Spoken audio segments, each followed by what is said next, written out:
Malam ini kita akan coba masuk ke pembahasan tentang neural network.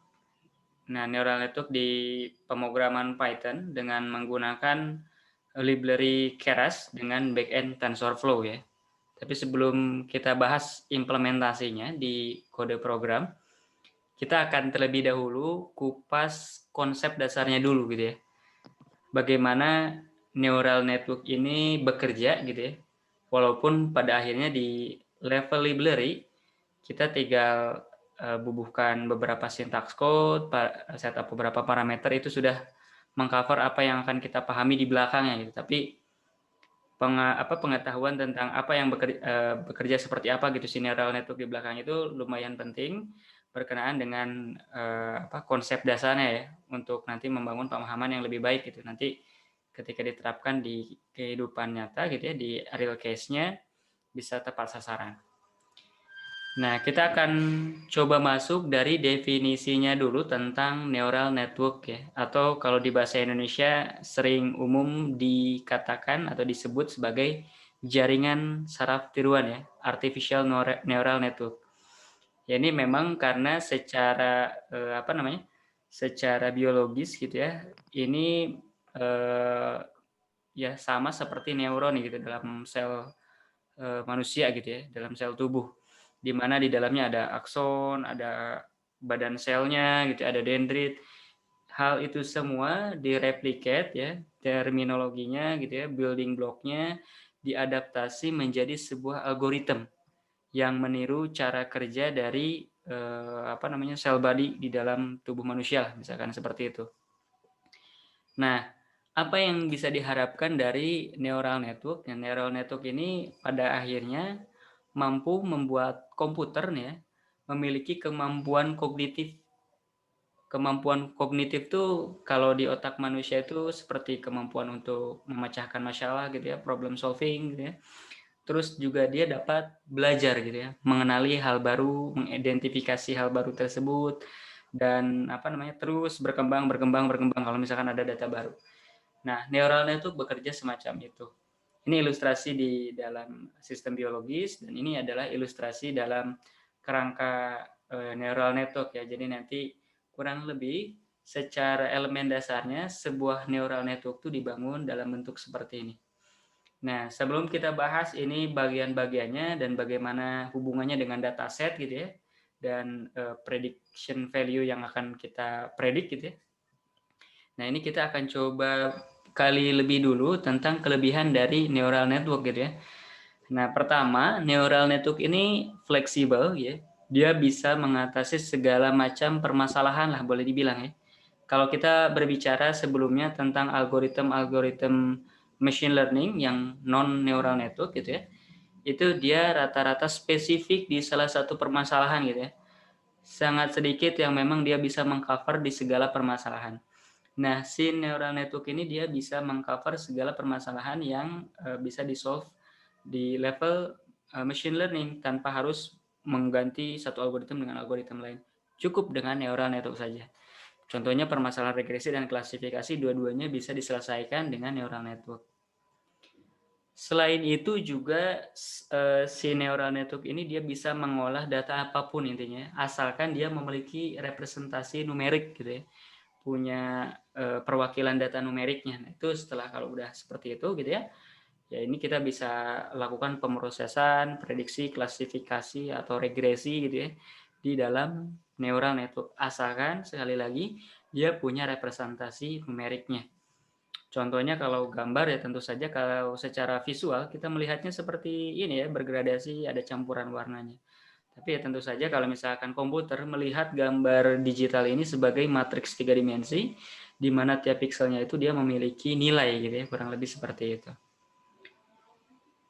Nah, selain itu juga selain data numerik dari citra digital ya bisa juga dari teks gitu ya atau dokumen gitu ya. Ini selama bisa diwakilkan menjadi numerik ya tentu saja bisa diselesaikan oleh neural network. Contohnya kalau di pemrosesan teks gitu ya kayak NLP ya, natural language processing gitu ya. ada TF-IDF, ada word to fact, banyak teknik-tekniknya yang bisa nanti di-combine dengan neural network. Nah, selain itu juga selain barusan bisa dia menggunakan beragam jenis dataset gitu ya, dia juga sangat ampuh untuk mengatasi permasalahan nonlinear gitu ya.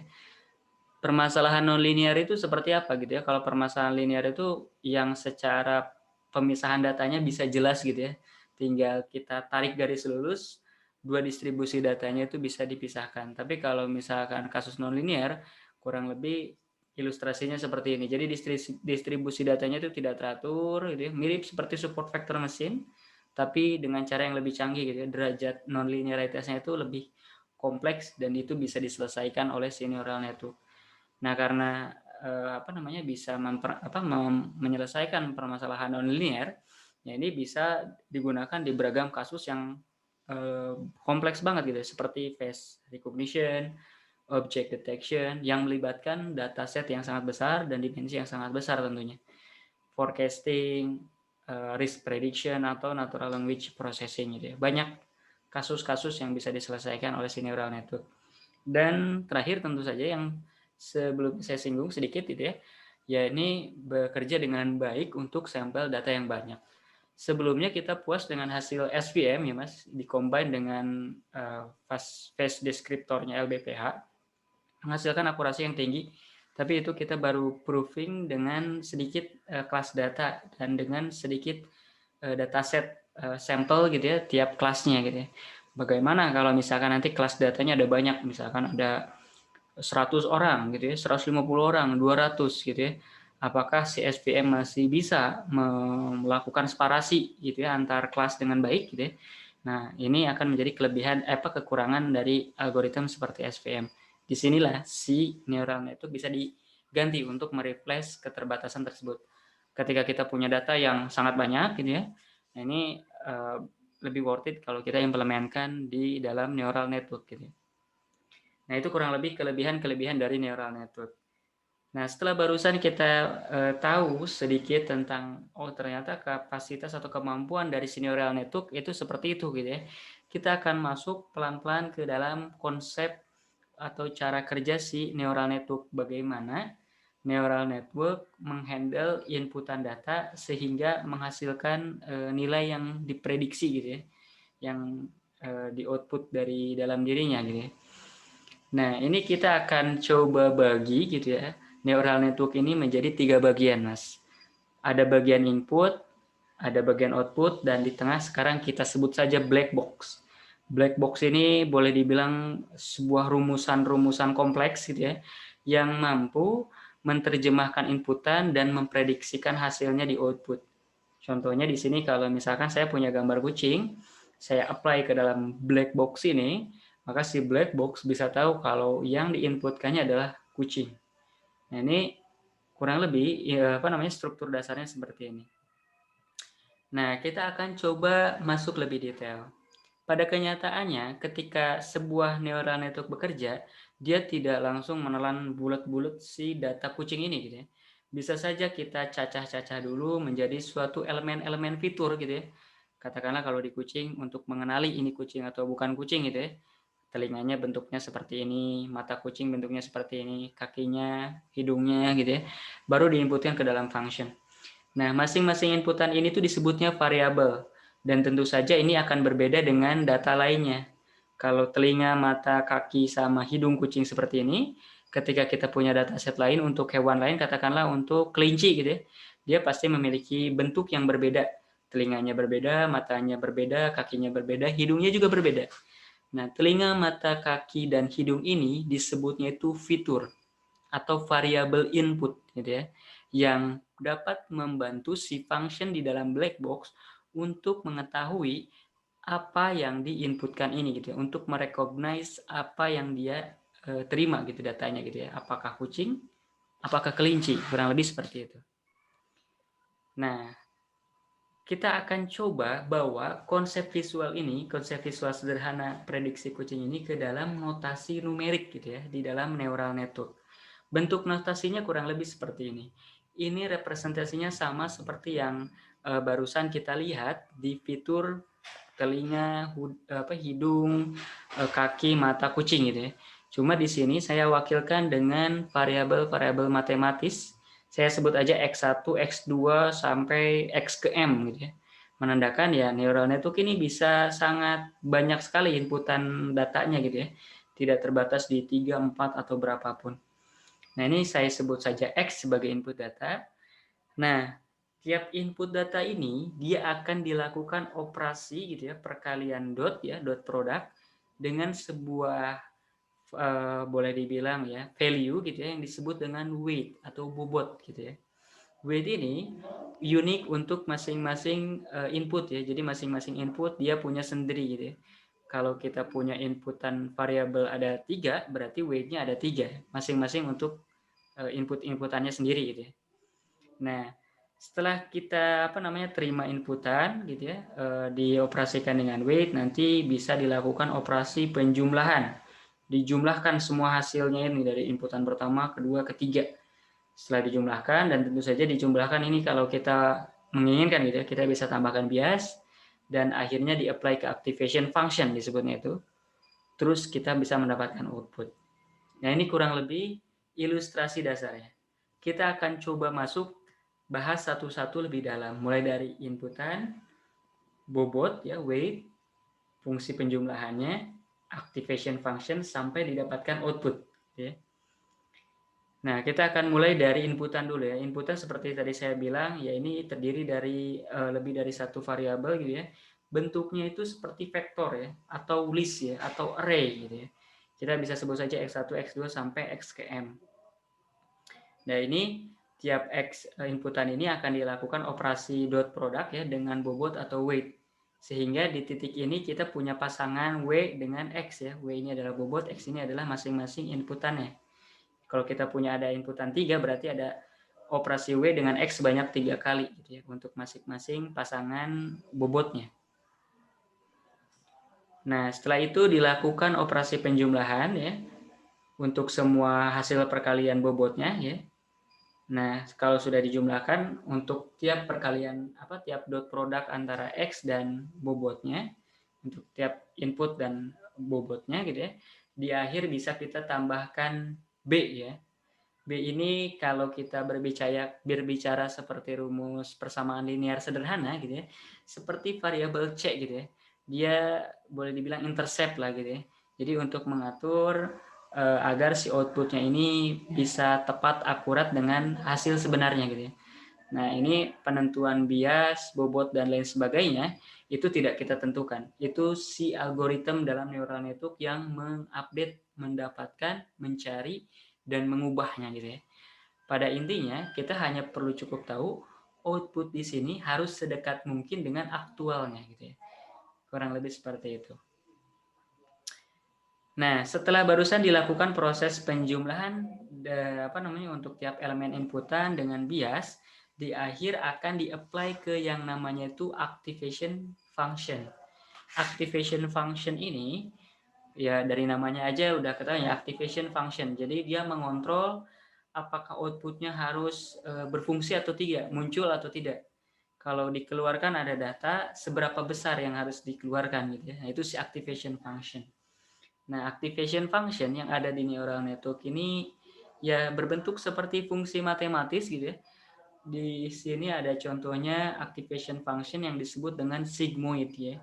Mungkin sebelumnya pas kita bahas di SPM ya, pernah disinggung sedikit tentang formula sigmoid, tapi dalam bentuk codingan. Nah, ini kurva sigmoid sebenarnya seperti ini.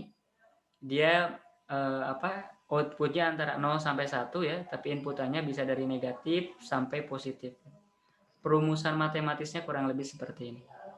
Setelah keluar dari activation function, barulah kita dapat hasil prediksinya gitu ya, dari inputan yang kita berikan. Nah, ini kurang lebih konsep matematisnya si neural network gitu ya. Jadi satu neuron gitu ya, satu sel gitu ya di dalam neural network, cara kerjanya seperti itu. Kalikan X terhadap Y ya, tapi bukan perkalian biasa, perkalian dot product ya. Terus setelah itu dijumlahkan, ditambahkan bias, hasil penjumlahan di sini dimasukkan ke dalam activation function, output-nya menjadi hasil prediksi. Gitu. Kurang lebih seperti itu tuh cara kerja dari si neural network. Sampai sini ada yang mau ditanyakan? Itu kan yang X1, X2 sampai XM itu dia kayak ngelakuin scanning pixel per pixel gitu ya, nyari fiturnya ya. Betul. Jadi X1, X2 dan sampai XM ini kalau digambar ya nilai pixelnya. Jadi kalau misalkan katakanlah kita punya image size katakanlah 10 kali 10 pixel berarti ya. Nah, dari X1 sampai XM ini adalah semua pixel yang ukurannya 10 kali 10 itu. Gitu ya. Kita bisa buat satu dimensi lah kalau mau ya.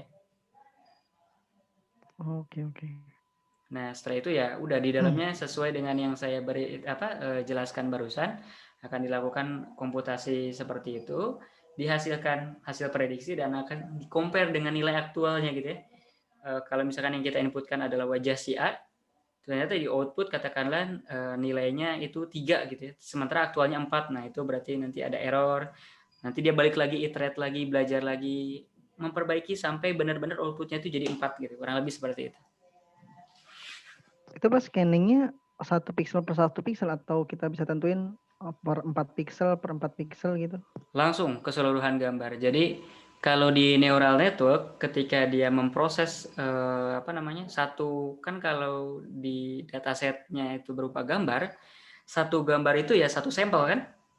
Nah, di mana satu sampel itu yang memiliki semua inputan atau fitur data. Ya berarti satu gambar tersebut yang akan dimasukkan ke dalam neural network gitu. Oh, oke. Jadi nggak istilahnya misalkan ada gambar ukuran 10 kali 10 pixel, satu pixel diproses di network. Tidak seperti itu, tapi keseluruhannya dimasukkan ke dalam networknya gitu ya, ke dalam satu sel ini. Iya Mas, paham. Nah, setelah barusan juga sempat disinggung satu activation function yang namanya sigmoid ini ya Mas. Dia karakteristiknya perlu diingat, rentangnya antara 0 dan 1. Kalau misalkan output data kita rentangnya antara 0 dan 1, ya worth it kita pilihnya sigmoid gitu ya. Nah, selanjutnya selain sigmoid, ada activation function lain nggak? Ada banyak ya. Ini contohnya ya, yang sering digunakan. Nah, ada sigmoid yang tadi disinggung ya, bentuk formulanya seperti ini. Dan rentangnya 0 sampai 1, ada tanh hyperbolic gitu ya. Rentang outputnya dari -1 sampai 1 ya. Ada ReLU nih ya. ReLU ini dia bentuknya seperti ini. Intinya dia akan membuat akan di set jadi 0 outputnya kalau misalkan inputannya itu negatif gitu ya. Jadi makanya kurvanya berbentuk seperti ini gitu. Kalau positif ya akan sama saja seperti inputannya. Tapi kalau negatif di bagian outputnya akan di set jadi 0. Itu ReLU. Ada Leakey ReLU ya, formulanya seperti ini. Dia akan mirip-mirip seperti ReLU, tapi dia memberikan sedikit nilai negatif gitu ya. Kalau misalkan inputan datanya ada yang negatif gitu ya. Jadi katakanlah kalau negatif 10 di inputan, mungkin di outputnya jadi -1 gitu ya. Cuma diperkecil gitu ya. Nggak di set 0. Kalau ReLU kan jadi 0 ya. Kalau untuk positifnya normal. Inputannya 10, outputannya jadi 10 tetap. Ada max out juga ya, ada elu lah ya, mirip-mirip semuanya, tapi pada intinya ini mengontrol seberapa besar nilai di output setelah activation functionnya gitu. Kita kan banyak pakai, saya banyak baca dan lihat di YouTube pakainya ReLU Mas ya? Gitu ya? Betul. Nanti akan dijelaskan kenapa ReLU itu lebih banyak digunakan pas di algoritma yang lebih kompleks ya. Kalau ini di pemahaman single neuron kayak gini, mostly paling sigmoid atau linear activation function gitu ya, cuma garis lurus doang, nggak dilakuin apapun gitu ya di activation functionnya. Inputannya 3, outputnya 3. Inputannya -3, outputnya -3 gitu. Nah itu linear activation function, artinya nggak diapa-apain lah, boleh dibilang Y sama dengan X gitu ya. Iya Mas. Nah, ini activation function ini bisa tentu saja seperti tadi yang saya bilang bergantung di output data yang kita miliki gitu ya. Kalau kasusnya kita punya data target ya, si Y-nya ini, dataset kita, sisi Y-nya nilainya 0 sampai 1, maka sebaiknya gunakan sigmoid dan softmax gitu ya. Karena tadi seperti dilihat sigmoid itu nilainya 0 sampai 1 ya, Mas. Nah, tapi kalau misalkan bukan layer output gitu ya, yang seperti tadi dibilang di sini di sigmoid gitu ya. Nah, ini kita bisa pilih ReLU. atau linear activation function. Ini typo ya, function. Nah, ini kalau kita pakai di hidden layer. Karena si ReLU ini cukup bagus untuk mengontrol vanishing gradient ya, istilahnya ya, atau kesalahan pengukuran yang diakibatkan oleh dimensi data yang besar, terus nanti ditransform menjadikan, kalau neural network itu bisa dikerucutin kayak begitu ya, dimensinya menjadi lebih kecil ya.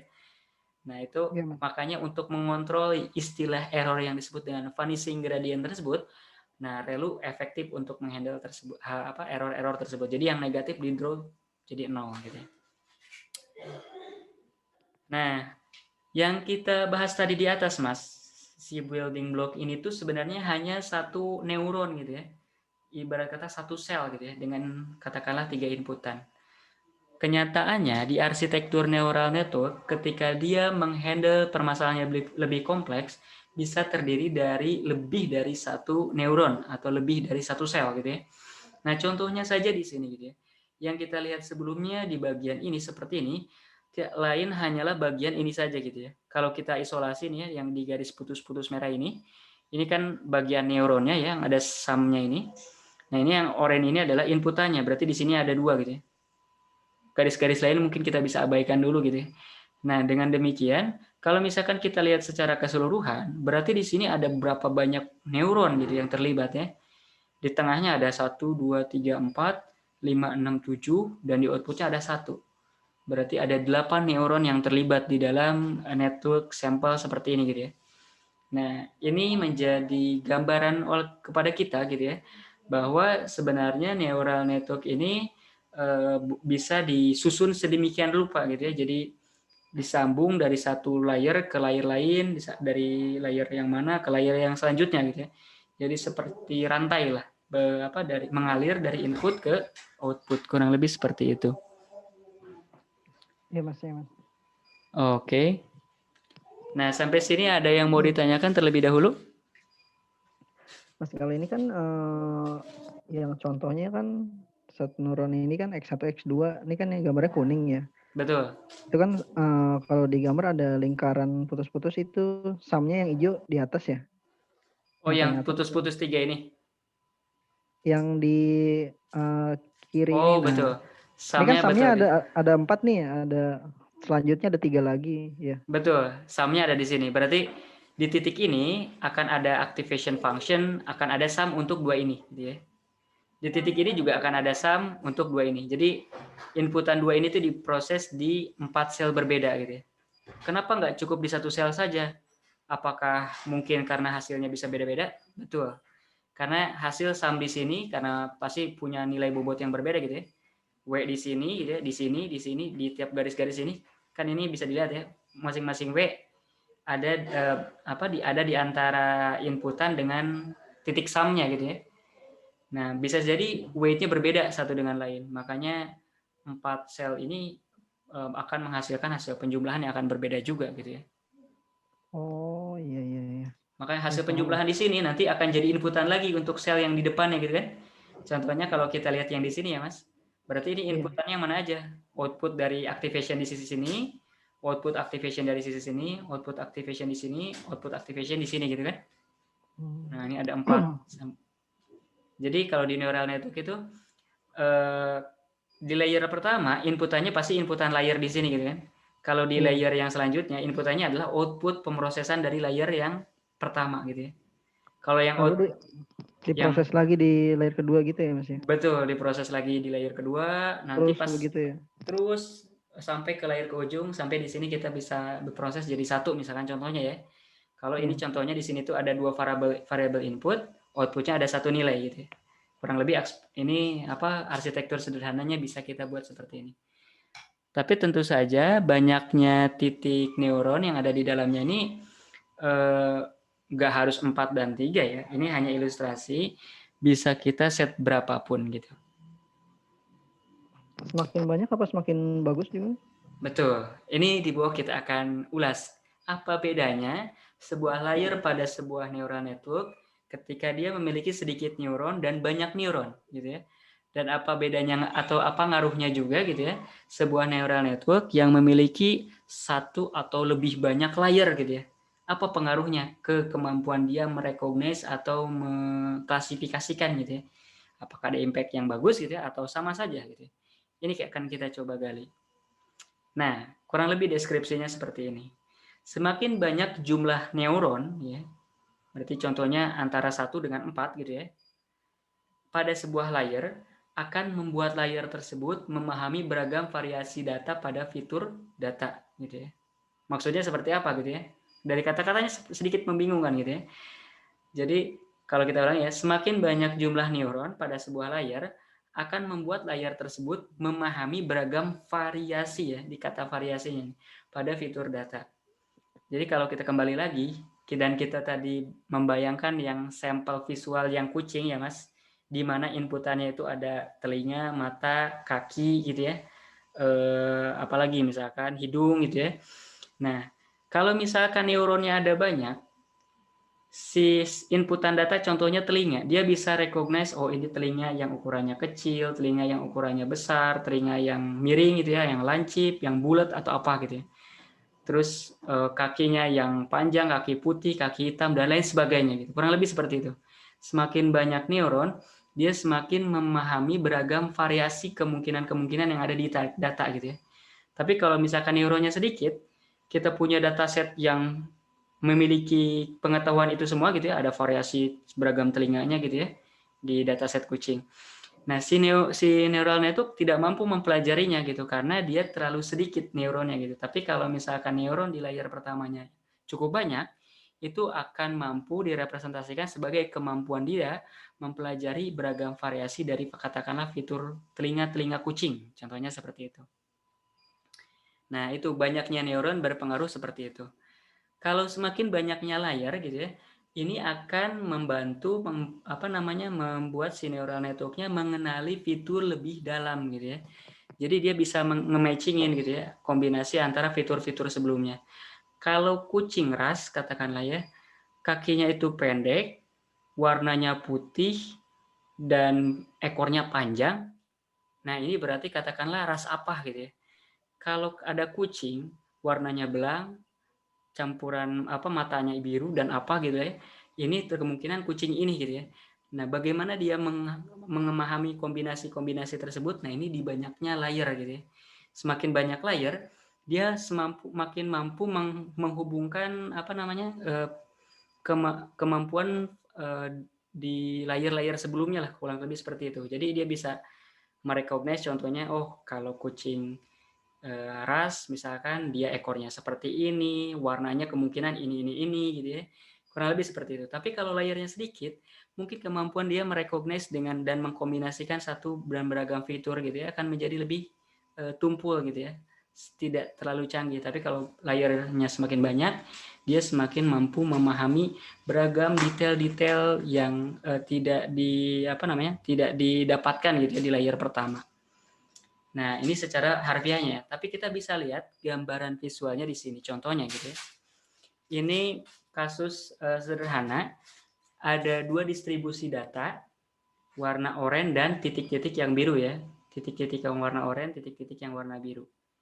Nah, 2 distribusi data ini akan coba dibuat sebuah kayak solution line ya gitu ya, yang memisahkan antara bagian yang warna biru dan oranye menggunakan neural network. Dan di sini dipropose dua layer ya, layer pertama, layer kedua. Nah, di layer pertamanya ini dia bisa digunakan untuk merecognize katakanlah si sudut atau bentuk vertikal dan horizontal lah. Jadi kalau misalkan dilihat di sini kan mungkin aja pemisah garisnya itu bisa ditarik dari garis vertikal di sini gitu ya, atau ditarik garis horizontal di sisi mana gitu. Dan di layer selanjutnya bisa digunakan untuk memahami fitur yang lebih dalam gitu ya. Bisa mempelajari garis miring, karena kan kombinasi garis vertikal dengan horizontal bisa jadi garis miring ya. Garis miring kanan, garis miring kiri, dan lain sebagainya gitu ya.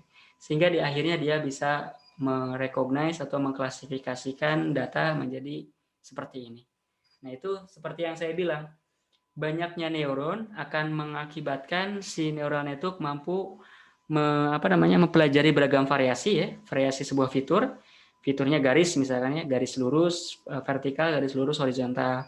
Dan ketika banyak layer akan mampu mempelajari fitur tersebut lebih dalam. Kalau garis lurus vertikal dan horizontal, oh ada ternyata kombinasi dari keduanya, jadi ada garis miring ke arah kanan, garis miring ke arah kiri. Kurang lebih seperti itu. Di contoh yang lebih ekstrimnya misalkan seperti ini, kalau layernya semakin banyak lagi ya, di layer pertama bisa mempelajari garis lurus ya, variasinya ada 2. Di layer kedua kalau neuronnya ada banyak gitu ya, lebih banyak, garis miring yang dia pelajari semakin banyak juga gitu ya. Miringnya sedikit, miring kanan, miring kiri, miring vertikal dan lain sebagainya dibandingkan kalau neuronnya sedikit ya. Dia hanya bisa mempelajari sedikit variasi saja gitu ya. Nah, tapi kalau neuronnya banyak, variasi garis miring yang bisa dia pelajari juga banyak juga. Nah, kalau hidden layer-nya nambah lagi, selain garis miring dan yang tentu saja yang vertikal dan horizontal di layer pertamanya, dia bisa pelajari fitur yang lebih dalam gitu ya. Contohnya mempelajari lekukan, lekukan seperti ini dan lain sebagainya. Dan ketika ditambahkan lagi ya tentu saja fiturnya dia bisa pelajari kombinasinya lebih dalam.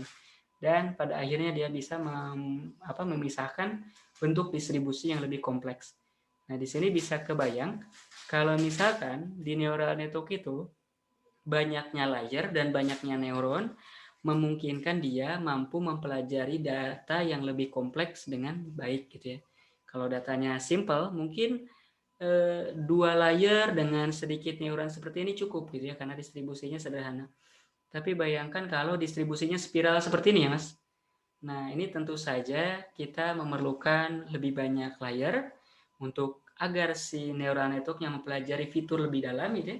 Selain mempelajari vertikal, garis miring, lekukan dan lain sebagainya, juga kita tambahkan lebih banyak neuronnya agar dia bisa mempelajari beragam variasi lebih banyak. Kurang lebih seperti itu idenya, antara banyaknya neuron dan banyaknya layer. Sampai sini ada yang mau ditanyakan? Mas, kalau misalkan dengan neuron dan layer banyak, tapi datasetnya sedikit, Iya, apa efeknya gitu ya? dengan datasetnya banyak, tapi neuron dan layernya sedikit gitu.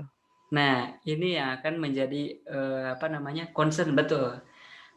Pertanyaan ini sangat penting untuk dipahami karena ketika kita memiliki dataset yang sangat sedikit, katakanlah di bawah 100 gitu ya, cuma 50 untuk katakanlah 4 atau 5 sampel. Berarti kan per sampelnya cuma ada per kelasnya cuma ada 10 sampel atau lebih gitu ya. Nah, ketika kita apply ke dalam sebuah neural network yang kompleks, banyak layer dan banyak neuron gitu ya, hasil akurasi dari si model neural network-nya akan rendah gitu ya. Dibandingkan kalau kita apply ke istilahnya neural network yang lebih sederhana ya. Kenapa bisa lebih rendah? Karena seperti ini boleh dibilang ya. Neural network yang lebih banyak neuronnya itu punya ember-ember lebih banyak gitu ya, Mas. Punya ember-ember lebih banyak dibandingkan neural network yang lebih sederhana, embernya lebih sedikit. Ketika sebelum belajar gitu ya, ember-ember tersebut tuh udah diisi gitu ya, udah ada airnya gitu ya. Nah, cuma kalau misalkan ketika dia udah belajar, baru tuh diatur, oh ember ini airnya dikurangin, ditambah lagi, dituning satu dengan yang lainnya. Kalau datasetnya dikit, embernya ada banyak, dataset yang sangat sedikit ini karena terlalu mudah untuk dipelajari, mungkin saja nggak cukup gitu untuk mentuning semua ember-ember tersebut gitu ya. Jadi bisa jadi ada ember yang tidak dituning dengan baik, malah ukurannya katakanlah terlalu lebih atau terlalu kurang, nggak pas gitu ya. Tapi kalau ember-embernya yang sedikit, di neural network yang sedikit gitu ya, itu setiap variabel karena memang embernya cuma sedikit dan matching dengan dataset yang sedikit, bisa pas gitu ya. Tapi kalau banyak, ya ketika semakin sedikit yang dituning, maka banyak nilai yang ada di dalam neural network-nya juga tidak relevan untuk datasetnya kan. Katakanlah bobotnya itu benar-benar tidak mempelajari data dengan baik karena terlalu sedikit gitu datanya. Nah, sehingga hasil prediksi yang neural network yang lebih besar gitu, yang lebih kompleks akan menjadi lebih jelek dibandingkan yang neural network-nya kecil gitu ya. Itu nanti kita bisa buktikan. Oke, Mas, paham. Nah, setelah sebelumnya juga kita lihat tadi di atas ada neural network itu ternyata kan bisa di chain seperti ini ya Mas, digabungkan banyak layer dan banyak neuron gitu ya tiap layernya. Kalau misalkan kita pelajari si neural network ini ternyata bisa banyak sekali gitu ya, variasinya dibanding yang sederhana tadi gitu ya. Yang kita pelajari barusan ini ya kurang lebih disebut dengan perseptron gitu ya. Ada 2 input, 1 output gitu ya, atau feed forward gitu ya. Ada hidden layer-nya, 1 atau 2 gitu ya. Di luar ini ada banyak sekali arsitektur neural network yang sangat kompleks, bahkan yang akan kita gunakan di face recognition, yang sudah termasuk ke kelasnya deep learning, Mas. Nah, contohnya macam-macam, ada macro chain, ada macam-macam. Dan tentu saja semakin kompleks dari neural network-nya, dia memiliki kemampuan yang lebih advance, yang lebih canggih, bahkan istilahnya di luar nalar kita lah kalau sekarang ya, nggak kebayang kok bisa gitu ya. Nah ini karena memang di pengembangan sekarang karena didukung oleh teknologi GPU computing yang sangat advance gitu ya, mampu melahirkan beragam algoritma yang luar biasa canggih. Mulai dari model yang mampu berbicara, memahami konteks data secara otomatis gitu ya, kayak punya pikiran gitu ya. Sampai teknologi kompresi yang sangat canggih gitu ya, mampu mengkompres data yang dimensinya tinggi menjadi yang sangat kecil gitu ya, atau juga misalkan teknologi macam-macam lah, chatbot dan lain sebagainya, atau kalau di computer vision gitu ya, untuk autonomous vehicle gitu ya, itu bagaimana dia si vehicle-nya nggak nabrak gitu ya, berbekal kamera dia bisa merecognize road line gitu ya, batas garis jalan gitu ya, kalau ada lampu merah dia bisa stop. Nah itu semuanya kembali lagi ke pengembangan algoritma yang sangat advance di sekarang ini, kurang lebih seperti itu. Nah setelah barusan kita paham kan ada macam-macam variasinya juga yang sedikit tadi diulas di awal bagaimana perhitungan dasar di dalam neural network-nya ya. Nah ini kita akan coba bahas sedikit konsep untuk masuk ke implementasinya di keras. Ada istilah-istilah yang akan mungkin sedikit asing dan akan coba disampaikan di bagian ini ya. Nah ini berkaitan dengan bagaimana neural network belajar, Mas. Karena kan sekali lagi yang akan kita lakukan di library keras di Python adalah membuat si neural network yang kita buat gitu ya, mampu mempelajari dataset. Nah, bagaimana si neural network-nya bisa belajar dengan dataset? Ada proses apa di dalamnya gitu ya. Nah, kurang lebih life cycle-nya itu kurang lebih seperti ini gitu ya. Atau iterasinya mulai dari ini katakanlah kita sebut inisialisasi ya. Jadi di sini tahapnya itu kita akan mendefinisikan nilai bobot awal. Bisa saja kita set 0 atau random ya. Sebenarnya kalau kita bahas lebih detail tuh ada teknik-teknik untuk inisiasi weight-nya ya. Tapi untuk sekarang kita cukup pahami saja di bagian awal pasti si model itu akan menginisiasi bobotnya terlebih dahulu. Setelah diinisiasi bobot akan dilakukan tahap yang disebut dengan feed forward. Feed forward ini adalah proses ya, seperti yang tadi dibahas kita di atas ya. Inputan, dikalkulasi di sum, dimasukkan ke activation function gitu ya, di hidden layer pertama. Hidden layer pertama ngasilin output, diproses untuk yang hidden layer selanjutnya. Hidden layer selanjutnya menjadi input untuk yang output layer. Itu disebutnya tuh feed forward. Forward di sini ya mengindikasikan kalau gerak perhitungannya dari input ke output. Dari maju lah ya, perhitungan maju.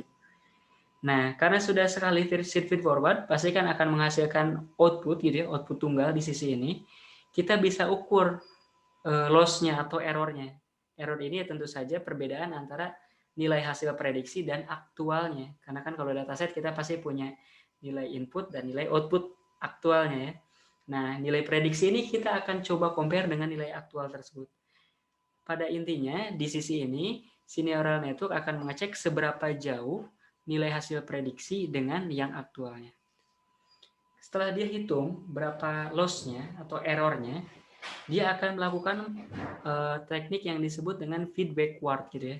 Kalau pernah dengar mungkin ada, Masnya pernah dengar back propagation? Back propagation itu ya teknik untuk melakukan perhitungan mundur lah ya, dari output ke input. Kalau feed forward itu dari input ke output, kalau backward ini dari output ke input. Tujuannya untuk apa nih feed backward ini, perhitungan di feed backward?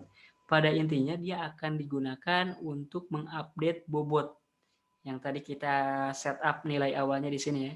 Sehingga setelah beres satu feedback word, kita akan mendapatkan nilai bobot baru hasil iterasi pertama. Gitu ya. Setelah ini, lakukan apa lagi? Ya, lakukan masukkan ke inputan data lagi, feed forward lagi, hitung loss, update weight lagi. Terus seperti itu, iterasi seperti itu. Sampai pada satu titik, nilai errornya itu kecil banget gitu ya. Sehingga si nilai prediksinya dengan nilai aktualnya itu sama gitu ya. Nah, di saat itu juga kita bisa hentikan proses pembelajaran. Artinya, bobot yang terupdate tersebut merupakan nilai intelijensi neural network yang kita create gitu ya. Ya berarti nilai-nilai yang ada di bobot adalah nilai-nilai yang pas untuk memprediksi inputan data menjadi outputan data. Nah, kurang lebih alurnya semacam itu tuh. Bagaimana si neural network belajar dari menginisiasi weight, melakukan feed forward, hitung errornya, feed backward, hitung untuk mengupdate weight. Setelah itu balik terus seperti itu ya, muter-muter sampai nanti nilai outputnya, nilai hasil prediksinya itu mendekati nilai aktual gitu. Sampai sini ada yang mau tanyakan? Belum sih Mas, lanjut dulu. Oke ya. Ya.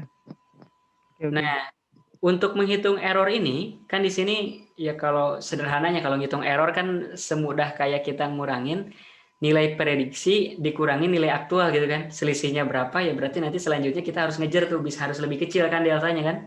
Iya Mas. Nah, ternyata ada yang rumusan yang formalnya lah gitu ya. Nggak sesederhana tersebut gitu ya. Ada dua jenis gitu ya. Kalau misalkan kita berkaitan dengan permasalahan regresi, loss function-nya atau error function-nya ya bisa kita ukur pakai mean square error lah, mean percentage error, dan lain sebagainya. Tapi kalau probabilistik ya ini yang akan kita gunakan gitu ya. Di kasusnya untuk face recognition ya, ada yang disebut dengan categorical cross entropy, ada binary cross entropy. Nah ini sebutnya tuh loss function. Akan lebih detail nanti dibahas di dalam ya. Nah, keseluruhan tadi proses dari initial weight, melakukan feed forward, calculate error, backward, update lagi gitu ya. Satu loop proses ini ya, Mas. Ini tuh yang disebut dengan optimizer algorithm gitu ya. Jadi optimizer algorithm ini adalah konsep untuk bagaimana si weight pada neural network ini diupdate. Dia yang mengatur feed forward-nya kapan, loss-nya gimana, nanti nilai yang diupdate seberapa besar gitu ya. Itu di si optimizer gitu ya. Nah, optimizer ini bisa dibayangkan seperti ini gitu ya. Jadi katakanlah kita itu dari Bogor lah gitu ya. Kita melamar kerja di hari pertama gitu ya, dapat panggilan, terus udah keterima lah gitu ya, udah masuk di hari pertama tuh misalkan ke Jakarta gitu ya. Nah, di hari pertama tersebut kita belum tahu nih paling bagus, paling enaknya naik kendaraan apa. Hari pertama katakanlah kita naik kereta, berangkat naik kereta. Sampai kantor 2 jam, katakanlah kayak gitu ya. Hari besoknya dia googling, oh ternyata naik kereta lama juga ya 2 jam. Apakah ada alternatif yang lebih cepat gitu ya? Dia coba googling, oh ini ada nih ternyata bus dari terminal menuju Jakarta. Dia coba naik bus, ternyata naik bus lebih cepat. Katakanlah jadi 1 jam. Setelah itu dia nyampe 1 jam ke kantor gitu ya. Nah, hari besoknya lagi dievaluasi lagi. Kalau sejam kayaknya masih susah ya. Apakah harus naik kendaraan lain lagi yang lebih cepat? Misalkan katakanlah ada kendaraan yang lain yang lebih cepat. Misalkan katakanlah LRT gitu ya. Dari Bogor ke Jakarta. Katakanlah bisa setengah jam. Nah, proses bagaimana si orang tersebut mencari, oh hari pertama naik kereta aja nih, hari kedua naik bus, hari ketiga naik LRT. Untuk mendapatkan waktu tempuh yang lebih cepat, itu disebutnya tuh optimization algorithm atau optimizer lah. Atau bagaimana si neural network bisa mengetahui cara efektif, cara meminimalkan nilai errornya gitu ya. Kalau dalam contoh yang tadi, ada orang berangkat ke Jakarta itu meminimalkan jarak tempuh ke Jakarta. Kurang lebih seperti itu, si optimizer itu. Nah, optimizer ini, algoritmanya itu udah tertentu lah gitu ya. Ada beragam yang bisa kita gunakan di Keras. Ada yang disebut dengan SGD, Stochastic Gradient Descent, ya. Ada RMS Prop, ada GRAD, ada ADAM. Nah, biasanya orang cenderung pakai yang algoritma optimizer yang disebut dengan Adam ya. Adam ini dia lebih cepat untuk menemukan katakanlah jalur yang lebih cepat lah kalau di kasus tadi orang yang berangkat ke Jakarta ya. Kalau SGD mungkin dia perlu sampai 10 kali jenis kendaraan baru dia dapat oh ternyata yang paling cepat LRT gitu. Tapi kalau si Adam katakanlah 1, 2, atau 3 kali coba, oh dia udah tahu kalau yang cepat ini, yang paling cepat sampai tujuan ini si LRT. Kurang lebih seperti itu, perbedaan optimizer satu dengan yang lainnya. Nah, sampai sini ada yang mau ditanyakan terkait konsep barusan ada loss function ya, untuk mengukur seberapa jauh gitu ya hasil prediksi dengan yang aktual, dan juga barusan ada optimization algorithm atau optimizer yang mengontrol, mengatur bagaimana bobot diupdate gitu ya, yang mengontrol gimana caranya biar si error ini seminimal mungkin gitu ya. Nah, sekarang kita akan coba masuk nih Mas tentang optimizer versus fungsi loss ya. Karena sekali lagi ya si optimizer ini kaitannya dengan fungsi loss. Tapi sebelum itu ada yang mau ditanyakan terlebih dahulu? Itu yang perhitungan yang step backward itu kita bisa tentuin atau otomatis dari si sistem, Mas? Otomatis Untuk dari si mencari sistem. Jadi nilai loss rendah mungkin itu ya? kalau kita pilih Adam, berarti teknik untuk backward-nya ya mengikuti algoritma si Adam tersebut. Di Oh, dalamnya itu dia akan menghitung yang disebut dengan calculate gradient loss. Mengkalkulate gradient loss-nya gimana? Ada rumus yang memang spesifik di Adam algorithm. Tidak akan kita bahas sekarang. Nanti mungkin kalau di jenis training yang benar-benar khusus deep learning baru mau kalau misalkan mau dikupas lebih dalam bisa. Seperti apa backward di dalam algoritma seperti optimizer Adam gitu ya. Proses feed backward ini, feed forward, feed backward ini tuh dikontrolnya sama si optimizer gitu. Bagaimana cara dia dari hasil loss gitu ya. Dia ujung-ujungnya kan dia menentukan berapa besar weight di sini kan output dari loss ini nih. Inputannya loss ya, nilai error, outputannya dari jadi nilai weight yang baru gitu ya. Nah, ini dirumuskan di feed backward dan yang mengontrolnya adalah si optimizer. Kurang lebih seperti itu. iya Mas, paham Mas. Nah, ini ya tentu saja karena barusan seperti definisinya ya si optimizer ini dengan fungsi loss itu ya berbarengan gitu ya. Jadi pada intinya si optimizer akan meminimalkan nilai loss gitu ya dengan cara ya mengupdate weight-nya. Weight-nya dia update dengan nilai tertentu. Kalau katakanlah weight-nya nilainya segini, oh loss-nya makin kecil. Ketika weight-nya diupdate berapa gitu, oh ternyata naik, loss-nya jadi naik. Oh berarti salah nih arahnya. Mundur, kurangin berapa si weight-nya. Kurang lebih seperti itu cara dia si optimizer mengevaluasi weight dengan output dari loss gitu ya. Jadi boleh dibilang si optimizer tuh orang buta gitu ya. Dan loss ini tuh kayak tongkat gitu ya. Kalau pas dia ketuk-ketuk ke jalan, oh ini ada lubang, oh mundur atau apa nih. Pas maju, ini turunan, oh ini berarti turunan tangga atau apa. Kurang lebih seperti itu. Hubungan antara optimizer dengan fungsi loss gitu ya. Iya Mas. Nah, ini sekilas tadi yang seperti saya bahas ya kalau si optimizer dengan beragam macam variannya ini paling canggih di Adam algorithm ya. Ini mungkin kalau saya tampilin slideshow bisa lebih jelas bentuk animasinya. Saya coba share screen. Nah, bisa kelihatan ya animasi bergeraknya. Nah, di sini ada beragam optimizer. Kalau yang hitam ini Adam, yang ungu ada delta ya. Ada RMS probe, ada grad dan lain sebagainya gitu ya. Kalau bisa dilihat yang gradient descent yang warna merah dia stuck di tengah gitu ya. Nggak bisa lebih kecil lagi.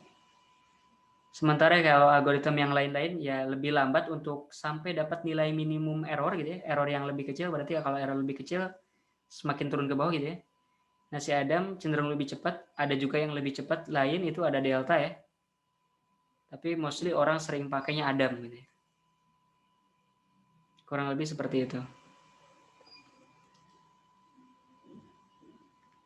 Sampai sini cukup lihat? Clear Mas. Iya. Oke. Nah, sekarang kita akan coba langsung aja gitu ya implementasinya di program ya di Keras gitu ya. Seperti apa sih si neural network ini? Kemungkinan kalau pertemuan malam ini nggak cukup full semuanya kita bahas ya Mas, kita akan split jadi 2 pertemuan ya dengan yang pertemuan besok karena kan kalau di bahasan materi hari ini dan besok itu khusus untuk ngebahas neural network ya sama CNN-nya besok tuh kalau nggak salah. Iya, siap, siap. Nah, kita akan beralih sekarang ke Jupyter Lab ya. Ini kita buka pertemuan ketujuhnya.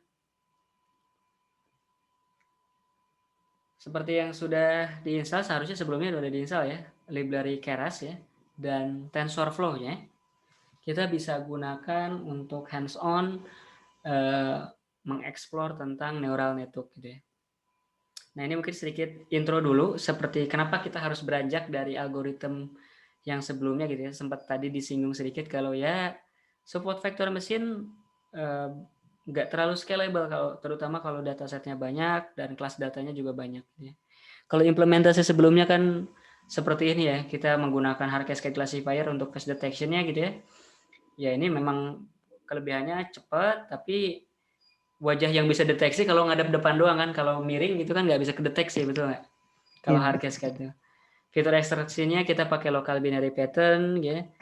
Bagusnya apa dia high discriminative ya, invariant ke grayscale, simple computation ya karena dia cuma ngitung apa namanya surrounding value, hasil thresholding, terus dijadiin nilai binary. Nggak ada perhitungan kompleks di dalamnya gitu ya. Tapi kelemahannya kalau LBPH ini adalah kalau datasetnya banyak, performanya juga bakal turun. Karena kalau dilihat kan dia menggunakan histogram based ya. Ketika datasetnya banyak, varians data itu akan semakin meningkat. Jadi bisa jadi ada data yang saling overlapping. Histogramnya mirip-mirip tapi berada di kelas data yang berbeda. Ketika datasetnya semakin banyak, yang seperti itu berarti jadi semakin banyak juga kan kemungkinannya gitu ya. Sehingga akan menghasilkan hasil. Tentu saja si classifier tidak mampu mengklasifikasikan dengan baik kalau inputan datanya seperti itu. Terus kalau misalkan di sisi support vector mesinnya juga kelebihannya ya kalau misalkan kita bekerja dengan dataset yang separasi datanya clear gitu ya, ini bagus banget support vector mesin. Dan juga dia bisa menghandle dimensi data yang tinggi ya seperti hasil histogram LBPH gitu ya. Dan juga di banyak case juga kalaupun dataset sampelnya sedikit dibandingin dengan dimensi datanya yang besar ya ini bisa masih bekerja dengan baik. Itu kalau si support vector mesin. Tapi kelemahannya kalau si support vector mesin ini kalau datasetnya separasinya jelek gitu ya, saling overlapping dan ya ada 2 kelas gitu ya sebenarnya, tapi datanya itu mepet mirip-mirip gitu ya. Sehingga kalau mau di slice itu susah sama si support vector mesin gitu ya. Ini yang akan masuknya itu jadi bisa jadi karena datasetnya mislabeling gitu ya, atau apa, nah itu si support vector mesin bisa jadi menghasilkan prediksi yang salah di sana. Nah, dan juga masalah lainnya adalah kalau support vector mesin, kalau diingat-ingat, dia tidak menghasilkan probability estimate gitu ya, atau nilai confidence level. Masih diingat sebelumnya kita harus mengkonvert nilai chi-square distance menjadi sigmoid ya, iya Mas. karena dia nggak bisa mengkalkulate probability estimate. Dan kita juga nggak tahu kalau multi class nih Mas, di urutan pertama ini mungkin 90% si A. Kita nggak tahu di urutan kedua ini berapa persen si B gitu ya. Kita cuma tahu ya outputnya aja ini kemungkinan si ini berapa persen gitu ya. Itu di support vector mesin. Jadi dia nggak menghasilkan probability estimation gitu. Nah, tapi kalau kita sekarang udah masuk ke neural network, khususnya nih kalau misalkan kita udah masuk ke deep learning, kita bisa men-tackle itu semua. Karena permasalahannya flow di atas ini adalah tentang volume dataset gitu ya dan kompleksitas dataset yang ada. Karena kalau semakin banyak dataset terutama gitu ya, noise-nya juga pasti akan semakin banyak gitu ya. Entah itu kesalahan labeling, gambar si A disebutnya si B dan lain sebagainya. Kalau apalagi datanya udah ribuan gitu ya, puluhan ribu, masa mau kita cek satu-satu gambarnya gitu ya? Ya bisa aja gitu ya kalau misalkan niat gitu ya. Tapi ya itu apa istilahnya problem yang dihadapi ketika kita mengimplementasikan machine learning untuk dataset yang sangat besar. Nah, di deep learning kita bisa atasi itu semua gitu ya. Di dalam deep learning ini bisa dibilang Kalau di machine learning kita perlu fitur extraction ya. Kalau di deep learning kita udah nggak perlu fitur extraction. Karena di dalam deep learning algoritmnya sendiri dia bisa melakukan proses fitur extraction gitu ya. Kalau sebelumnya kan kita pisah antara classifier algorithm dengan fitur extraction algorithm, jadi ada local binary pattern plus support vector machine. Karena sekali lagi support vector machine perlu representasi yang lebih sederhana dari dataset ya. Karena yang kita punya kan dataset gambar. Tapi kalau di deep learning, gambarnya langsung bisa kita feeding ke dalam neural network. Jadi si neural network akan melakukan proses ekstraksi fitur, mengenali ini wajah si A, si B, sampai mengklasifikasikan gitu ya, si A ini seperti ini, si B ini seperti ini. Itu di deep learning itu seperti itu. Algoritmnya macam-macam gitu ya, tapi foundationnya itu ada 3 yang paling besar. Ada deep neural network, ada convolution neural network, ada recurrent neural network. Ketiga jenis neural network algorithm ini bisa melakukan proses ya katakanlah detection, feature extraction, classification dalam satu algoritma gitu ya. Ya tentu saja semakin banyak hal yang dia mampu, semakin huge dan kompleks si deep learning algoritmnya ya. Kurang lebih seperti itu. Nah, kita langsung aja nih Mas. Tapi ya. Kalau itu kan bisa ngelakuin detection ya. Itu nggak cuman face detection aja ya, object detection juga bisa ya. Face detection bisa, object detection mau apa namanya? Ya benda apapun ya, mobil Benda apa ya. segala macam, itu bisa. Mungkin Oh, pernah dengar YOLO? iya. YOLO, terus ada macam-macam yang state of the art algorithm deep learning gitu ya, yang memang boleh dibilang dia itu berlaku universal, datasetnya apapun dia bisa classify dengan baik gitu ya, objeknya apapun dia bisa deteksi dengan baik. Nah itu makanya disebutnya itu state of the art deep learning algorithm. Nah ini akan mungkin dieksplor di yang selanjutnya ya, perbedaannya dengan apa yang akan kita explore sekarang. Kalau yang kita explore sekarang itu boleh dibilang algoritmanya itu kita ngide-ngide sendiri gitu, susunan layer-layernya ya. Layer pertama ada berapa neuron, layer selanjutnya ada berapa neuron, itu kita custom sendiri. Nah, di implementasi selanjutnya kita akan coba berkenalan dengan algoritma yang memang proven dan canggih gitu ya. Walaupun memang sekali lagi saya bilang, algoritma seperti itu memang huge gitu ya, berat gitu ya untuk di running. Tapi memang dia sangat cerdas gitu ya. Kurang lebih seperti itu. Ada lagi yang ingin ditanyakan? Udah sih Mas, itu dulu. Oke, siap. Kita akan coba import dulu ya. Di sini seperti biasanya ya, kita akan import library OS, OpenCV ya, Ethertools ya untuk ini untuk yang convolution matrix itu, NumPy, Matplotlib, dan library scikit-learn seperti biasa untuk label encoding ya, split dataset, untuk classification report dan create convolution matrix. Ini tinggal kita import seperti ini. Dan yang baru di bawah sini kita akan coba import library Keras-nya ya. Untuk mengimport library Keras tinggal import Keras bisa seperti ini. Atau kita juga karena dia punya submodul ya dan punya functional function ya kita bisa import spesifik functionnya saja gitu ya. Contohnya kalau misalkan kita pengen import di level modelnya gitu ya, ada sequential, ada model gitu ya. Ataupun jenis-jenis layer ada macam-macam ya, ada dense layer, activation layer, input layer. Bisa kita import seperti ini. Dan selain itu juga kita butuh sebuah function yang namanya toCategorical ya. Di bawah nanti akan coba dijelaskan. Ini nanti berkaitan dengan yang label encoder ya. Nah, ini kalau dilihat pas kita running si Keras ini dia ada kayak message warning ini ya, using TensorFlow backend ya. Ya ini karena memang sekali lagi library Keras ini merupakan library wrapper lah ya. Jadi di belakangnya dia bisa manggil framework yang lebih lebih langsung lah istilahnya, memang core utamanya gitu ya. Ini disebutnya itu TensorFlow contohnya ya. Dan Keras ini nggak hanya menggunakan backend TensorFlow gitu, kita bisa menggunakan beragam backend deep learning lain. Karena yang memang terkenal cuma TensorFlow ya, tapi sebenarnya ada backend deep learning lain seperti Theano, Cafe, PyTorch dan lain-lain sebagainya gitu ya. Nah itu sebenarnya bisa kita gunakan juga. Tapi untuk sekarang ya kita cukup menggunakan backend TensorFlow gitu ya. Setelah barusan kita import, nah ini kita berkenalan dengan cara meng-create model di library Keras. Apakah mudah? Kalau saya bilang ini sangat mudah gitu ya. Konsepnya pun sederhana gitu ya. Seperti kita memahami konsep layer by layernya si neuron-neuron yang ada di arsitektur neural network yang tadi kita bahas di slide ya. Nah, ini dokumentasi detailnya bisa diklik di link ini, Mas. Pertama, kita akan berkenalan dengan Keras base model ya, yang disebut dengan sequential ya. Nah, ini sequential ini bisa diimport dari from keras.models import sequential.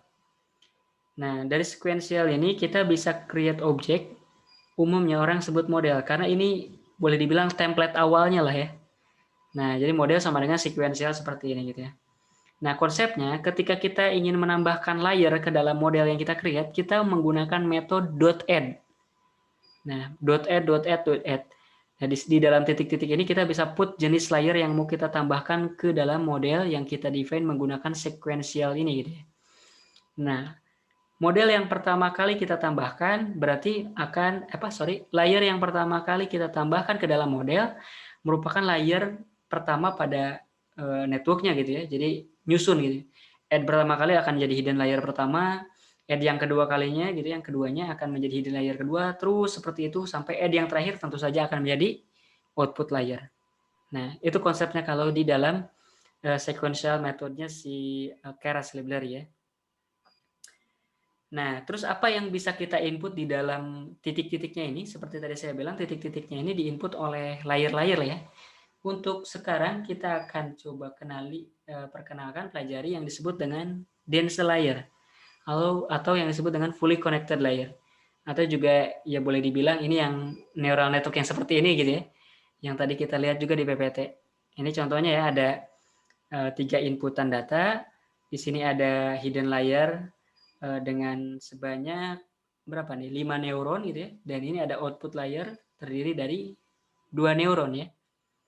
Nah, bagaimana implementasinya? Ya berarti ini kalau seperti ini berarti inputnya 3, densenya 5, densenya 2 yang terakhir ya. Berarti pertama masukin ke dalam modelnya itu adalah input sama dengan 3, densenya 5, dan yang terakhir densenya 2. Kalau densenya 2 sebelum densenya 5 berarti di sini seolah-olah dia masukin ada 2 neuron di tengah di hidden layer dan 5 neuron di output layer. Makanya jangan kebalik gitu ya.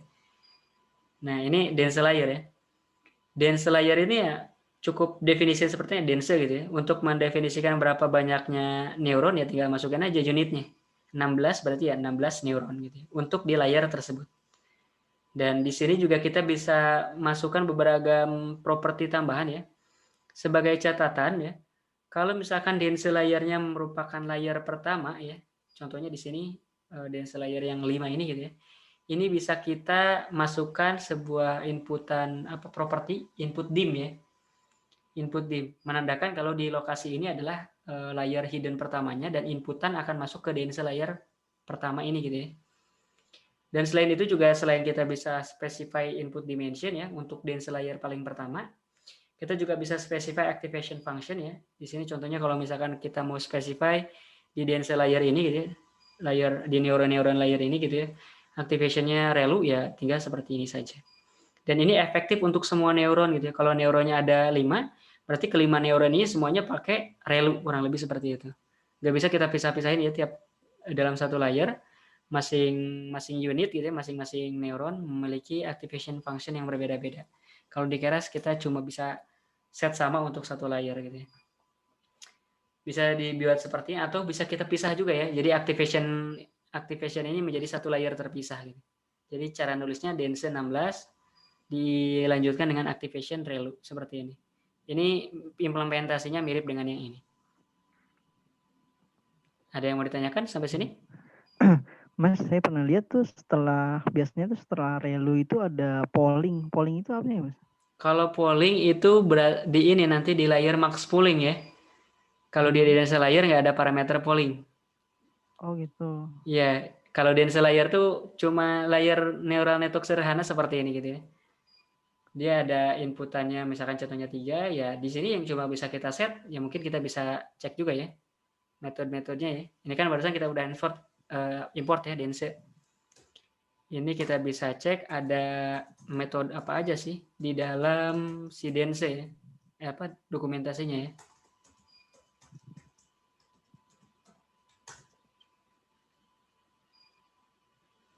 Di DNC-nya punya Keras. Nah, kurang lebih seperti ini ya. Ini bisa kita cek, jadi ada inputannya mana nih, unit ya, tentu saja activation ya. Ini kalau di set kita nggak set gitu, dia akan menggunakan linear activation function, Mas. Artinya ya hasil perhitungan langsung aja jadi output, nggak di-apply ke activation function ya. Atau Y sama dengan X lah. Kalau kita apply relu ya tentu saja akan di-apply ke fungsi relu. Dan ini beragam parameter-parameter lain ya. Nah di sini bisa dilihat nggak ada polling kan, nggak ada parameter polling. Kurang lebih seperti itu. Oke. Nah ini dense layer seperti dibilang ini adalah fully connected layer atau layer neural network paling sederhana gitu ya. Inputannya cuma itu aja 16 kita tentuin gitu ya. Betul kita tentuin ringkas banget ya. Ringkas banget. Kalau pakai TensorFlow kompleks gitu ya. Kita harus setup session dan lain sebagainya gitu ya. Tapi kalau di Keras ya berarti tinggal model.add dalam kurung dense berapa gitu kan. Model.add dalam kurung dense 16 berarti layer selanjutnya 16. Model.add dense 17 kurang lebih selanjutnya seperti itu. Itu ada batasan maksimal nggak Mas berapa layer gitu yang bebas, terserah kita mau seberapa banyak layernya gitu ya. Kalau mau kita misalkan explore state of the art neural network algorithm gitu, itu sangat banyak layer yang terlibat di dalamnya gitu ya. Ini kita bisa ya bebas aja, tapi kembali lagi berkaca ke dataset yang kita punya. Terlalu overkill juga ya tentu saja hasilnya akan jadi jelek gitu kan. Tapi kan tentu saja ya si Keras nggak akan bilang ini kebanyakan datasetnya dikit gitu ya. Dia akan proses-proses aja, dia nggak bisa justify itu gimana gitu ya. Itu kembali lagi ke kita gitu untuk mengukur proper nggak nih, terlalu overkill atau enggak, terlalu kecil atau enggak untuk dataset yang kita punya. Iya Mas. Nah selanjutnya untuk ini kan kita nge-create modelnya kayak gini ya Mas. Model.add. Kalau udah di-create di objek yang namanya model ini, gimana cara nge-trainingnya? Kalau kita ingat di OpenCV yang SVM gitu ya, atau yang LBPH Recognizer kan ada metode .train-nya gitu kan. Nah, kalau di sini gimana? Ini juga sederhana sama. Tinggal kita panggil aja model.fit ya kalau di sini untuk nge-training. Nah, tinggal kita masukin input datanya apa, output datanya apa. Kita bisa masukin parameter di sini, contohnya ada epoch ya. Epoch itu berapa banyaknya iterasi ya untuk melakukan proses training. Kalau kita set 100 berarti muter-muter 100 kali lah gitu ya. Tadi proses looping untuk update weight-nya gitu ya. Nah, tapi sebelum nge-training kita harus ngeset dulu nih. Ngeset sebuah konfigurasi untuk network-nya ya. Selain layer-layernya ada konfigurasi tambahan yang harus kita setting. Kalau menggunakan neural network. Ada yang disebut kita setting loss, kita pilih loss-nya mau apa, kita pilih optimizer-nya mau apa, kita pilih metriknya mau apa. Loss ini apa? Seperti tadi yang dijelaskan di PPT ya, mengukur derajat error output hasil prediksinya ya tiap iterasi. Kalau optimizer tadi algoritma yang mengontrol proses pembelajarannya gitu kan. Terus kalau metrik buat apa gitu ya? Kalau metrik ini untuk mengukur kalau loss itu kan lebih ke error hasil prediksi dengan aktual. Tapi kalau metrik ini untuk menunjukkan overall result ke kita gitu. Biasanya kalau diklasifikasi pakainya akurasi gitu ya. Untuk menunjukkan apakah model yang kita buat ini sudah bagus atau enggak. Kalau bentuknya error misalkan 0,001 kan kita nggak punya batasan sebagusnya itu berapa gitu ya. Tapi kalau kita dalam bentuk persentase kan lebih kebayang gitu. Mentoknya 100 berarti kalau udah 95 udah lumayan bagus gitu kan. Nah, metrik itu kurang lebih seperti itu. Jadi untuk lebih ke sisi kita bisa menjustify kalau model yang kita training ini berjalan ke arah yang lebih semakin akurat lah gitu ya. Dan tentu saja metriknya nggak harus akurasi ya. Kalau di sebelumnya kan kita ada mengenai precision dan recall ya. Kita bisa tambahkan juga di sini. Ini detail-detail lain, tadi yang sempat diulas juga di PPT ada optimizer, ada ya ini contoh kalau mau di setting ya. Kalau pilih SGD ini parameternya seperti ini, kalau pilih Adam parameternya seperti ini. Tapi kalau kita nggak mau atur-atur gitu ya, mau pakai defaultnya aja deh, tulisin aja Adam udah cukup gitu, nggak perlu pakai ngeganti Oh learning gitu. rate-nya jadi berapa gitu ya. Itu kalau di beberapa kasus yang khusus ya bisa jadi worth it gitu kita ngubah learning rate gitu ya atau beragam parameter di sini. Tapi untuk sekarang kita akan nggak terlalu nyemplung terlalu dalam karena takutnya terlalu kompleks gitu ya. Cukup kita pakai aja yang default parameternya saja dan kita cukup nikmati resultnya seperti apa gitu ya. Iya Nah Mas. ini parameter-parameter di optimizer-nya gitu ya. Kalau kita define manual gitu ya. Tapi kalau misalkan kita cukup happy dengan parameter defaultnya, kita tulis aja namanya SGD atau Adam. Selain itu juga ini probability jenis loss di Keras tadi sempat dibahas, lengkapnya ada di sini. Metrik di Keras ya ada akurasi. Nah, tapi sayangnya untuk precision dan recall ini udah dihapus dari core-nya Keras. Tapi sebenarnya kita bisa atasi juga ya dengan menambahkan precision dan recall ya, function terpisah. Mungkin di next pertemuan akan coba ditunjukkan bagaimana cara menambahkan metrik lain selain akurasi. Kalau nambahin akurasi doang kan tinggal gini, petik akurasi gitu ya. Iya. Kalau kayak tadi nambahin optimizer Adam ya tinggal petik Adam gitu. Kalau mau kita atur Adamnya seperti gimana ya create dulu nih objek Adamnya gitu. Kurang lebih sebenarnya. Jadi setelah kita tadi selesai meng-create model, panggil model compile, isinya seperti ini gitu ya. Terus diakhiri dengan model fit. Kalau udah model fit beres ya tentu saja yang akan kita gunakan ya model.predict gitu ya. Intinya cuma itu aja kalau di Keras ya. Create model ya, bikin density layer, apply layer-layer lainnya gitu ya. Model compile untuk ngeset loss, optimizer metric, model fit dan diakhiri model predict gitu ya untuk ngeprediksi resultnya gitu ya. Kurang lebih seperti itu. Nah, kita akan coba nih. Untuk implementasi sederhananya nggak akan langsung ke dataset gambar ya. Karena dataset gambar ini lumayan kompleks, kita akan coba gunakan dataset ya random aja gitu ya. Saya akan buat sebuah 5 kelas data. 5 kelas data yang intinya itu kalau saya upload jadi seperti ini nih, Mas. Jadi saya upload, bedain warnanya, ada 5 jenis berarti kan ya. Ada yang warna ungu, Iya Mas. biru, toska, oranye, merah gitu ya. Dan masing-masing bisa dilihat dia punya daerah punya region masing-masing gitu ya. Nah, ini kita akan split jadi 2 seperti biasa, ada yang tes, ada yang train.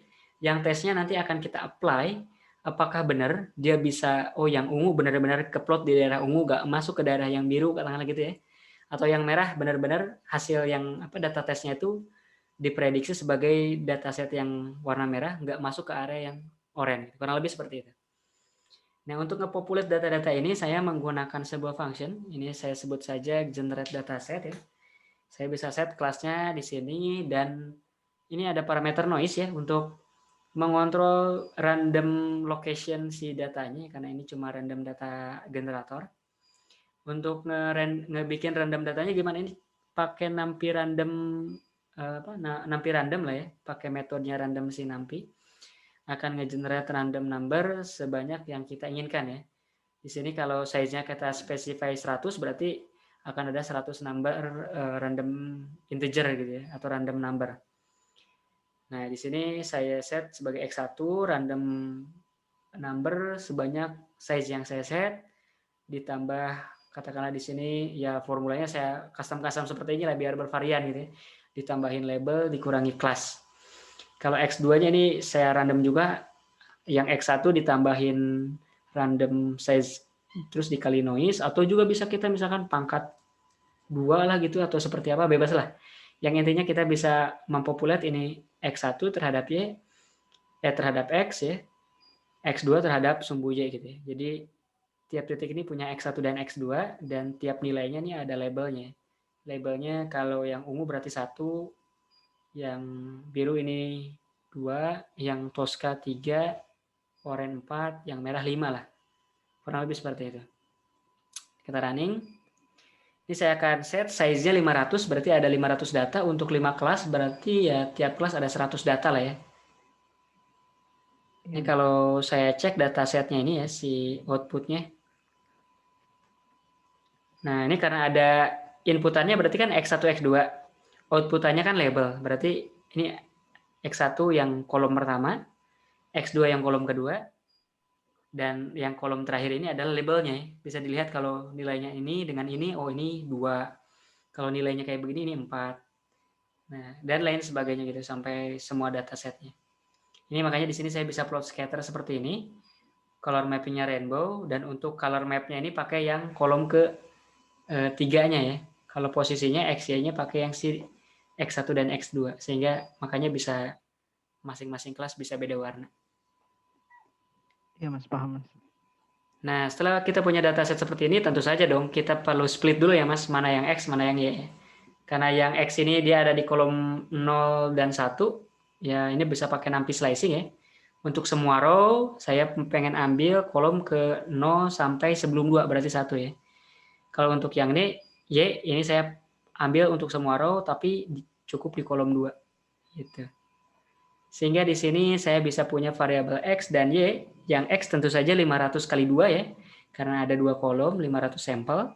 Yang Y 500 kali 1 lah, atau ya karena Y ini cuma satu data ya, si labelnya aja. Selanjutnya, kita seperti biasa, ini karena outputnya ini kan desimal ya, 240. Ini kita perlu label encoding. Jadi ya 0, 1, 2, 3, 4 lah ya, integer biasa. Tapi sebenarnya kalaupun nggak di encoding nggak masalah ya, karena dia udah number gitu ya. Kelas pertama jadi 0, kecuali kalau labelnya ini dalam bentuk variabel tekstual gitu ya. Ini, tapi ini biar standar ya, biar seperti yang sering kita lakukan. Saya apply label encoder di sini. Seperti biasa, panggil label encoder, feed ke data Y-nya. Di sini kita bisa print kelasnya. Bisa kita ambil label kelasnya. Ini saya coba cek original Y-nya ini contohnya 1.0 ya. Ketika setelah saya di label encoder ini jadi 1 aja. Nah, ini setelahnya, setelah kita melakukan label encoding menggunakan library scikit-learn ya. Terakhir kita apply ke function toCategorical. toCategorical ini apa? Sebelumnya kan nggak pernah kita pakai ya di 2 pertemuan sebelumnya, Mas. Iya. toCategorical ini adalah kalau dilihat di bagian atas ini di sini ya. Nah, di keras utils tadi kita import. toCategorical ini akan mengakibatkan si label data yang contohnya 1 gitu ya, menjadi encoding kategori seperti ini. Jadi kalau misalkan katakanlah label encodingnya 0, berarti di lokasi yang pertama itu dia jadi 1, lokasi yang lainnya itu jadi 0, 0, 0, 0 gitu ya. Tapi kalau misalkan di sini 1, berarti hasil kategorikalnya itu 0, 1, 0, 0, 0. Tapi kalau misalkan label encodingnya 2 gitu ya, berarti hasil kategorikalnya 0, 0, 1, 0, dan 0. Nah, kebayang nggak Mas? Kayak Kalau biner 3, gitu ya Mas ya. betul. Jadi bukan biner juga ya, jadi kategori lah, kategorikal. Iya, iya, iya. 0, kalau 3 berarti 0, 0, 1, 0. Sesuai. Iya, iya. Jadi kalau di label encoding ini seolah-olah indeksnya gitu ya. Tapi kalau di categorical format gitu ya, jadi nilai 1 dan si yang di label encoding ini jadi posisi indeks si 1 tersebut gitu. Dan ini pasti Mas cuma paham. sisanya 0, yang satunya cuma 1 doang gitu ya. Nah, dengan seperti ini ya, kenapa harus dibuat jadi kategorikal seperti ini? Nah, ini yang akan memfasilitasi kita untuk mengetahui nih Mas nantinya ya. Kalau kita ngeprediksi misalkan ya, hasil prediksinya itu katakanlah ini merupakan wajah si A 90% gitu ya. Nah, kita bisa mengetahui di urutan kedua kemungkinannya itu wajah siapa? Oh, ini wajah si B tapi 30%. Nah, untuk menghasilkan hasil probability semacam itu, jadi tiap kelas bisa ketahuan gitu. Oh, ini wajah si C 1%, wajah si D 0%. Hanya bisa di-achieve kalau output datanya berbentuk kategorikal seperti ini. Gitu. Makanya kalau di neural network, khususnya untuk kasus klasifikasi ya Mas, kita harus convert hasil encodingnya, label encodingnya menjadi kategorikal dengan menggunakan, ya contohnya ya, salah satu caranya itu menggunakan utilities functionnya si Keras, yaitu situ kategorikal. Cukup, Lip? Ya Mas, paham Mas. Oke, sekarang kita akan coba split datanya ya. Seperti biasa lah, ini nggak perlu dijelasin lagi ya. Karena tadi 500, 25% untuk tes ya. Di sini kita bisa lihat 125 sampel jadi tes data, 375 sampel jadi training data. Nah, di sini kita akan masuk ke pembuatan modelnya ya. Sesimpel ini. Saya biasanya wrap ke dalam sebuah function karena lebih enak ya. Jadi nanti tinggal panggil nama functionnya aja. Ini saya akan coba sebut aja nama modelnya simple model ya. Di sini saya punya satu inputan variabel input dim ya. Nah, setelah itu saya panggil si sequential sequential kerasnya ya. Saya kasih nama model, saya create object ya dengan nama model. Di tiap modelnya ini saya coba add sebuah masing-masing layer ya. Seperti yang tadi saya bilang, di layer pertama ya. Ini saya masukkan dense layer. Saya wajib membubuhkan input shape-nya ya. Tadi sempat disinggung ya, Mas.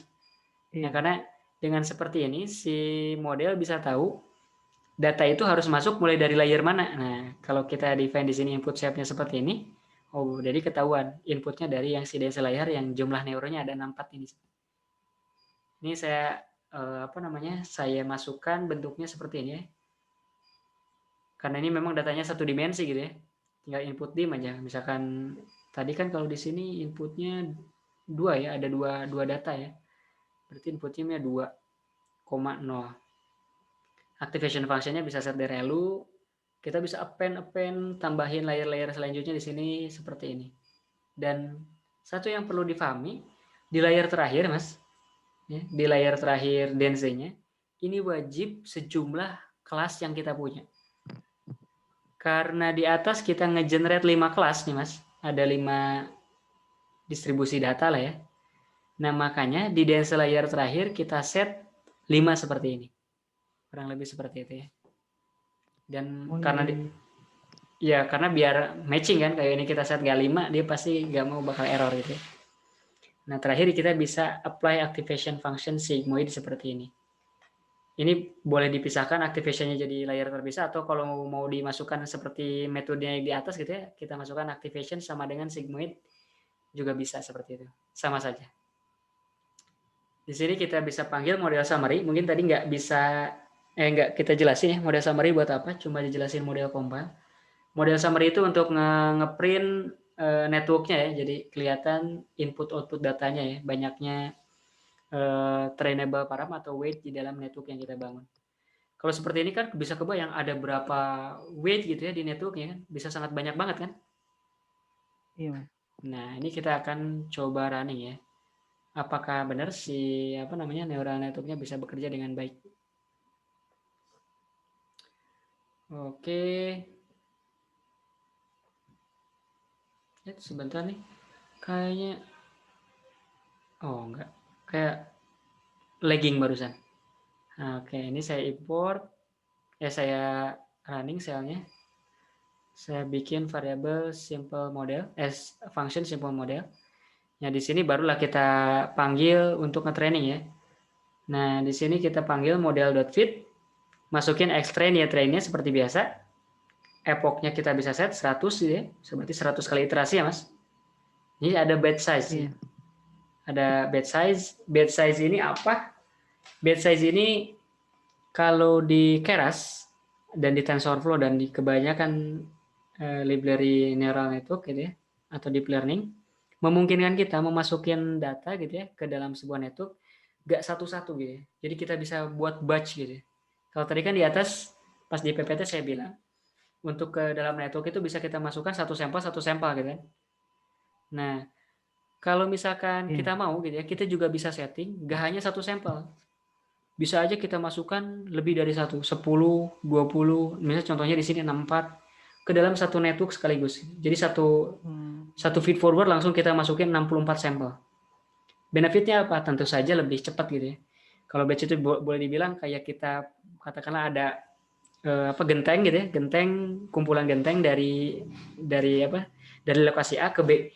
Dibanding kita ambilin satu-satu, kita pindah, lebih cepat kita ambilin 55 kan? Nah, ini terminologinya kurang lebih seperti itu. Dan di bagian bawah ini ada validation split ya. Nah, ini yang saya bilang yang nggak ada di machine learning algorithm sebelumnya seperti SVM gitu ya. Kita kan nggak lihat di implementasinya OpenCV ataupun implementasinya SVM-nya si scikit-learn gitu ya. Kita bisa menyisipkan validation data gitu ya. Nah, kalau pakai neural network kita bisa lihat nih, kita bisa split si validation datasetnya ya. Ini saya set di sini validation splitnya 0,25, menandakan 25% dari training dataset akan saya dedikasikan untuk validation dataset. Berarti cuma 75%-nya doang yang dipakai buat mempelajari data gitu ya, untuk training. Nah, seperti ini. Kita akan coba lakukan proses training.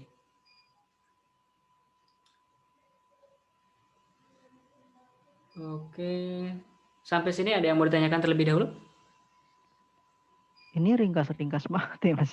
Betul. Tadinya Mas mungkin mikirnya kompleks gimana gitu ya?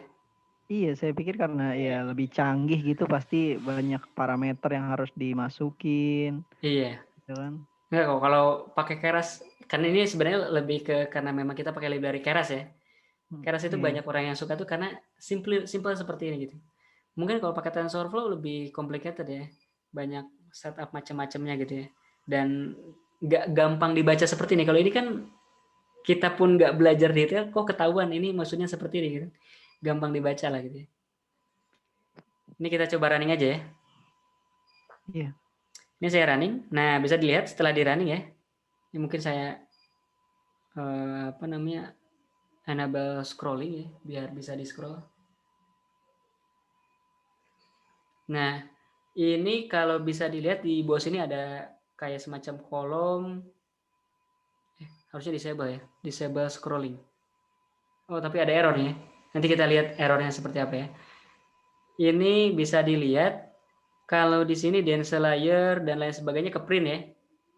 Kita bisa lihat yang kita desain di atas ada 64 sel, 124 sel, 32 sel, yang terakhir 5 gitu. Dan di bawah sini terlihat summary-nya gitu. Masing-masing layernya, urutannya dari yang paling terdepan sampai yang paling belakang dekat ke output. Dan di sini bisa kita lihat berapa banyaknya weight yang ada di dalam network yang kita bangun tadi. Ini ada sekitar 12.000 weight atau parameter yang diupdate gitu ya, pada proses pembelajaran. Hanya dengan meng-create model sederhana seperti ini, ada sekitar 12.000 parameter. Waduh. Dibandingkan dengan support vector mesin ya tentu saja lebih sedikit gitu ya, apalagi kalau nearest neighbor gitu ya, parameternya lebih sedikit. Dan tentu saja sebanyak ini pasti dia bisa mengcapture informasi detail lebih banyak juga gitu. Iya, Dan Mas. ini tuh masih tergolong sederhana. Karena kalau yang kompleks bisa sampai ratusan juta parameter, Mas. Wow. Makanya seperti saya bilang, nge-trainingnya bisa berhari-hari gitu kan. Nggak cukup 1 hari 1 jam pun kayaknya lama gitu ya. Terlalu sedikit gitu ya. Nah, ini kita solve dulu, ini errornya kenapa. Ini cukup intuitif sih kalau dari message-nya. Error when checking target ya. Expected activation 1 have shape 5 but got array with shape 1. Ini karena kita di sini shape-nya 5, terus di sini kita lihat katanya array shape-nya 1 ya. Ini kita bisa cek apakah input dim-nya di sini 1. Extract. Extract bentuknya seperti ini. Dot shape. Shape-nya ini, shape pertamanya ini adalah 2 ya. Jadi tiap input data itu ada 2 ya, tiap di layer pertama tuh ada 2 input data lah, kurang lebih seperti ini. Makanya disebut input dim. Kita masukin ke modelnya karena tadi required ya. Input dim akan dimasukin di sini. Di sini akan kita set 5 seperti ini. Karena kita lihat juga tadi di atas kita punya categorical output 5 seperti ini ya, Y-nya itu. Kita cek juga si Y-nya. Y train. Y trainnya ini kayak bukan 5 dia ya. Dia masih seperti yang sebelumnya nih. Jangan-jangan di sini Y-nya kecil. Tapi ini harusnya udah pakai Y besar ya. di sini ini masih pakai Y-nya label encoding ya, bukan itu kategorikal. Coba kita running lagi nih ya, untuk make sure. Oke, Y-nya udah seperti ini. Kita coba running lagi, split datanya. Nah, ini udah jadi 5 ya. Tadi 1 kan ya? Mungkin belum keproses tuh kategorikalnya atau apa itu ya. Tapi kurang lebih kalau ada error tuh cara ngeceknya kayak gitu ya, kalau berurusan dengan dimensi data outputnya. Ini kita yakin harusnya di input output datanya 5, tapi dia komplain.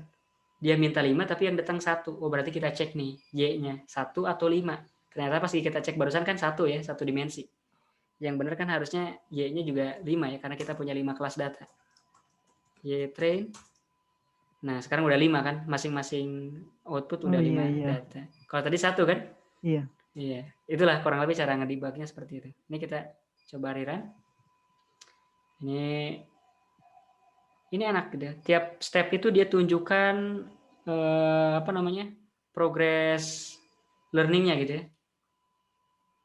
Ini belum mulai sepertinya. Kita tunggu beberapa saat.